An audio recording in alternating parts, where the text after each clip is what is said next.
Всем привет! Сегодня у нас особенное видео.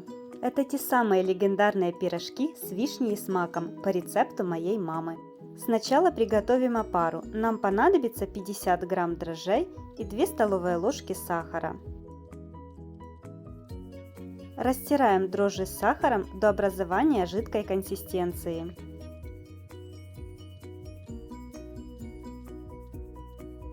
Затем добавляем 500 мл теплого молока.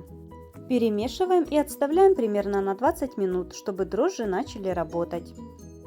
Тем временем подготовим остальные ингредиенты. 200 грамм сахара и 2 яйца слегка взбиваем.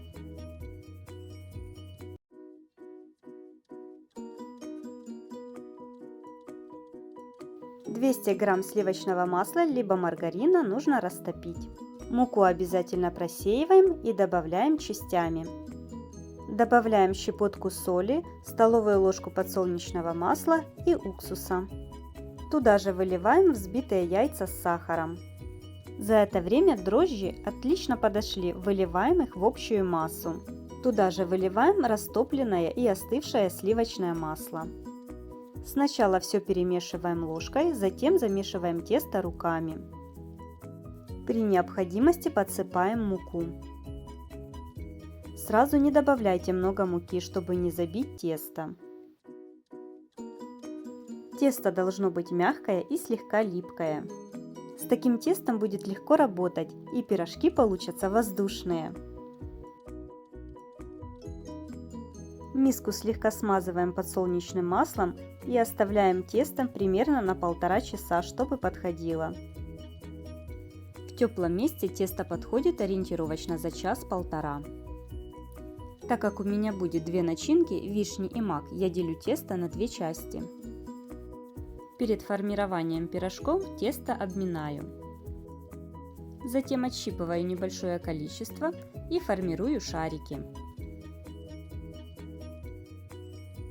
Ждать, пока они подойдут, не нужно, просто начинаем лепить пирожки с первого шарика. Тесто растягиваем руками, но не слишком тонко, чтобы начинка не прорвала пирожок во время выпекания. Выкладываем в тесто начинку и защипываем края. Я начинаю защипывать с середины, мне так удобнее. Проходимся несколько раз, чтобы пирожок хорошо слепился и не повытекала начинка. Формируем пирожок, как показано на видео.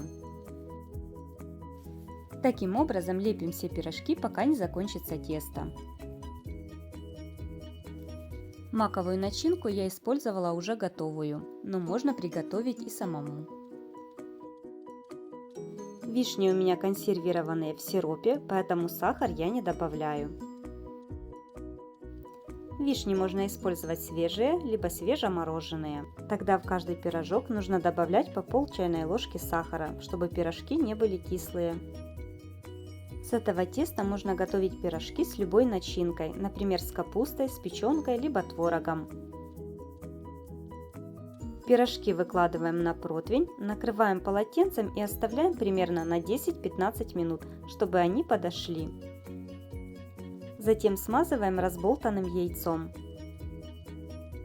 Духовка за это время уже разогрета до 180 градусов. Выпекаем ориентировочно 30-35 минут до румяности. Вот такие красивые пирожки у меня получились. Пирожки мягусенькие, у них много начинки и они долго не черствеют. Если вам понравился такой рецепт пирожков, подписывайтесь на мой канал и не забудьте поставить лайк этому видео. Напишите в комментариях, с какой начинкой любите пирожки. Готовьте с удовольствием, приятного аппетита!